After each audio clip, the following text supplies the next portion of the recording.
আজকে খুব একটা ইম্পর্টেন্ট টপিক নিয়ে আলোচনা করতে চলেছি, সেটা হচ্ছে গ্লাইসেমিক ইন্ডেক্স এবং গ্লাইসেমিক লোড। আমরা যারা নিউট্রিশনিস্টরা ডায়েট চার্ট প্রিপেয়ার করি, পেশেন্টদেরকে বিভিন্ন রকমের খাবার সাজেস্ট করি তাদের বিভিন্ন রকমের ক্রিটিক্যাল কন্ডিশনের উপর ভিত্তি করে। সেই কন্ডিশান থেকে তাদেরকে বের করে আনার জন্য ওজন কমানো হতে পারে, রক্তে গ্লুকোজ লেভেল মেনটেন করা হতে পারে, কিংবা রক্তে ফ্যাটকে কমানোর জন্য, শরীরকে বা হার্টকে ভালো রাখার জন্য তাদেরকে এই দুটো টার্ম সবসময় মাথায় রাখতে হবে। একটা হচ্ছে গ্লাইসেমিক ইন্ডেক্স, আর একটা হলো গ্লাইসেমিক লোড। এই দুটো টার্ম খুবই রিলেটেড টার্ম, দুজনের ফোকাস একই, রক্তে গ্লুকোজ লেভেলকে কম রাখতে সাহায্য করে, কিন্তু একটু আলাদাভাবে কাজ করে। কি গ্লাইসেমিক ইন্ডেক্স কি? খুব ইজিভাবে বুঝবো। গ্লাইসেমিক ইন্ডেক্স হলো একটা লিস্ট যেখানে অনেকগুলো খাবারকে 0 থেকে 100 পর্যন্ত র্যাঙ্কিং করা আছে। যে খাবারের র্যাঙ্কিং 100 দিকে থাকবে কিংবা 100 হয়ে যাবে, সেই খাবারটা হাই গ্লাইসেমিক ইন্ডেক্স ফুড। মানে 70 কিংবা তার উপরে যদি কারো র্যাঙ্কিং থাকে, হাই গ্লাইসেমিক ইন্ডেক্স ফুড। যদি 69 থেকে শুরু করে 55 পর্যন্ত, 56 পর্যন্ত র্যাঙ্কিংয়ের মধ্যে থাকে, সেটা হচ্ছে মিডিয়াম গ্লাইসেমিক ইন্ডেক্স ফুড। আর যদি 55 নিচে হয়, লো গ্লাইসেমিক ইন্ডেক্স ফুড। এটা তো গেল র্যাঙ্কিংয়ের ব্যাপার, কিন্তু জিনিসটা কি?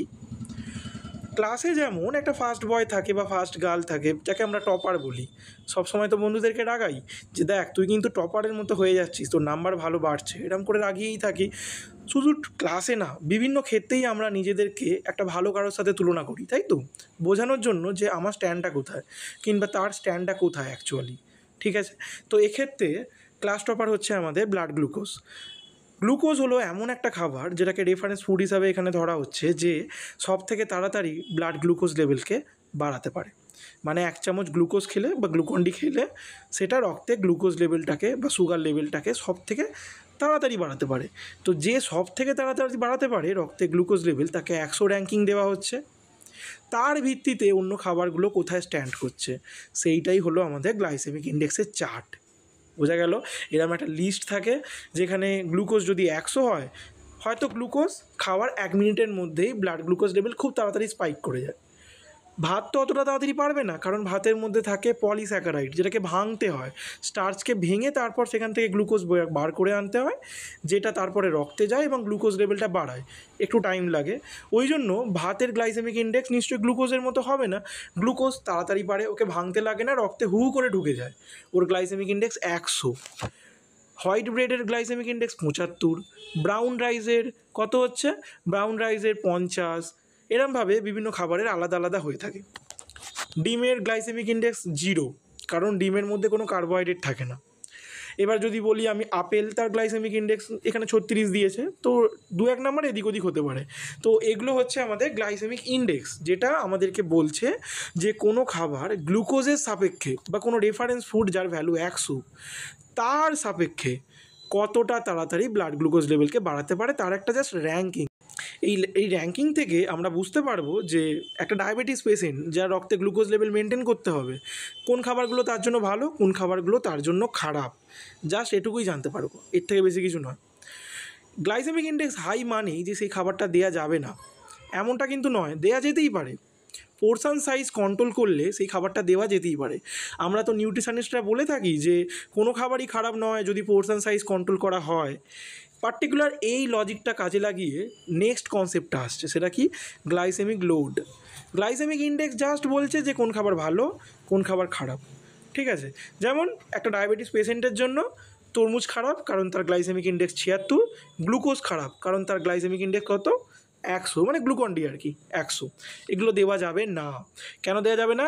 বা ধরে নিই হোয়াইট ব্রেড দেওয়া যাবে না, কারণ এদের সবাইকার গ্লাইসেমিক ইন্ডেক্স হচ্ছে 70-এর উপরে, তাই দেওয়া যাবে না। কিন্তু যদি পোর্শন সাইজ কন্ট্রোল করা হয় তাহলে দেওয়া যেতে পারে। এই পার্টিকুলার কনসেপ্টটা কাজে লাগিয়ে তৈরি হয়েছে আমাদের গ্লাইসেমিক লোড। গ্লাইসেমিক লোড কি বলছে?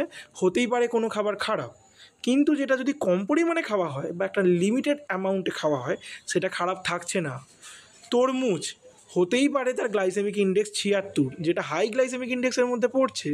ডায়াবেটিস পেশেন্টকে আপাত দৃষ্টিতে দেখে মনে হতে পারে যে দেওয়া যাবে না, কিন্তু গ্লাইসেমিক লোড বলছে যদি একটা পার্টিকুলার পোর্শন সাইজ কন্ট্রোল করা হয় তাহলে সেটাকে দেওয়া যেতে পারে। সেটার একটা হিসাব আছে। কোনো খাবারের গ্লাইসেমিক লোড যদি 10-এর নিচে হয় লো, 11 থেকে 19-এর মধ্যে হলে মিডিয়াম, এবং 20 বা তার থেকে উপরে হয়ে গেলে হাই গ্লাইসেমিক লোডের মধ্যে পড়ছে। এবারে তরমুজের উদাহরণ দিয়েই আমি একটু ক্যালকুলেশন করে দেখাই। দেখো, ক্যালকুলেটর খুললাম, তরমুজের গ্লাইসেমিক ইন্ডেক্স কত? 76। কোনো একটা ডায়াবেটিস পেশেন্ট যদি মাত্র 100 গ্রামের তরমুজ খায়, 100 গ্রাম তরমুজে কার্বোহাইড্রেট থাকে মাত্র 6 গ্রাম, তাহলে সে আলটিমেটলি কত গ্রাম কার্বোহাইড্রেট খাচ্ছে? মাত্র 6 গ্রাম কার্বোহাইড্রেট খাচ্ছে। হতেই পারে গ্লাইসেমিক ইন্ডেক্স অনেকটা বেশি, বাট সে তো খাচ্ছে আলটিমেটলি 6 গ্রাম কার্বোহাইড্রেট। 6 গ্রাম কার্বোহাইড্রেটের গ্লাইসেমিক লোড তাহলে কত হচ্ছে? ওই তরমুজের গ্লাইসেমিক ইন্ডেক্স ইন্টু তরমুজের মধ্যে থাকা কার্বোহাইড্রেটের পরিমাণ ভাজিত 100, কত হচ্ছে? 4.56। মানে লো গ্লাইসেমিক লোডের মধ্যে চলে যাচ্ছে, খাবারটা দেওয়া যেতে পারে। এবার থেকে তাহলে আমরা বুঝে নিই যে গ্লাইসেমিক ইন্ডেক্স কোথায় কাজে লাগাবো, গ্লাইসেমিক লোড কোথায় কাজে লাগাবো। ধরো কোনো পেশেন্ট জাস্ট এমনি কথার কথা জিজ্ঞাসা করছে, বা কেউ একটা কোনো আত্মীয় জিজ্ঞাসা করছে যে আমার তো ডায়াবেটিস আছে, কোন খাবারটা আমাকে দেওয়া যাবে বল তো দেখি, আর কোন খাবারটা আমাকে দেওয়া যাবে না, জাস্ট উপর বলতে বলছে কোন খাবারটা ভালো কোন খাবারটা খারাপ। তখন গ্লাইসেমিক ইন্ডেক্সকে কাজে লাগাবো, চার্টটা দেখে বলবো যে সমস্ত খাবারগুলো লো গ্লাইসেমিক ইন্ডেক্সের মধ্যে পড়ছে সেগুলো বেশি পরিমাণে খান, মিডিয়াম এবং হাইটা যথাক্রমে কম পরিমাণে খান। উপর একটা বলে দিলাম, কাজ মিটে গেল, তার লাভও হলো, কম টাইমে সে বুঝতেও পেরে গেল সে কী করবে কী করবে না। এবার ধরো তুমি ডায়েট চার্ট প্রিপেয়ার করছো, তোমাকে পেশেন্ট টাকা দিয়েছে, তোমাকে ডায়েট চার্ট প্রিপেয়ার করতে হবে, পার্সোনালাইজডভাবে বানাতে হবে ডায়েট চার্টটা, টাইম নিয়ে বানাতে হবে এবং এফেক্টিভলি হতে হবে। গ্লাইসেমিক লোড আরও বেশি এফেক্টিভ এবং বেশি পার্সোনালাইজড। কেন? কারণ এখানে পার্টিকুলারলি ওই খাবারের মধ্যে কত কার্বোহাইড্রেট ছিল সেটাকে কনসিডার করা হচ্ছে এবং ক্যালকুলেশন করে দেখা হচ্ছে। আমরা দেখতে পেলাম গ্লাইসেমিক ইন্ডেক্স তরমুজের 76, দেখে মনে হতে পারে খারাপ, কিন্তু অ্যাকচুয়ালি যখন ডায়েট চার্ট ক্যালকুলেট করব তার যদি গ্লাইসেমিক লোড বের করি দেখতে পাচ্ছি কত, মাত্র 4.56 দেওয়া যেতে পারে। তো হোল ডায়েটের গ্লাইসেমিক লোড ক্যালকুলেট হয়, পার্টিকুলার একটা খাবারকে সাজেস্ট করার ক্ষেত্রে আমরা গ্লাইসেমিক ইন্ডেক্স দেখি, মানে উপর গ্লাইসেমিক ইন্ডেক্স, যেটা খুব একটা এফেক্টিভ নয়ও। গ্লাইসেমিক লোড খুব এফেক্টিভ, খুব পার্সোনালাইজড এবং সবথেকে ভালোভাবে কাজ করে। আশা করি কনসেপ্টটা ক্লিয়ার করতে পেরেছি। এবার আরেকটা ক্যালকুলেশন দেখাচ্ছি। যদি কোনো পেশেন্ট, ডায়াবেটিস পেশেন্ট, পাকামি মেরে 400 গ্রাম তরমুজ খেয়ে ফেলে, 400 গ্রাম তরমুজে কত কার্বোহাইড্রেট থাকবে? 4 6 24 গ্রাম, ইন্টু তার গ্লাইসেমিক ইন্ডেক্স 76 ভাজিত 100, কত হয়ে গেল? 18.24 গ্লাইসেমিক লোড। মানে এটা চলে যাচ্ছে মিডিয়াম গ্লাইসেমিক লোডের আন্ডারে। তো আশা করি আমরা বোঝাতে পেরেছি যে গ্লাইসেমিক ইন্ডেক্স আর গ্লাইসেমিক লোডের মধ্যে কী বেসিক ডিফারেন্স আছে। নেক্সট কোনো ভিডিওতে আবার দেখা হবে। আজকের মতো টাটা।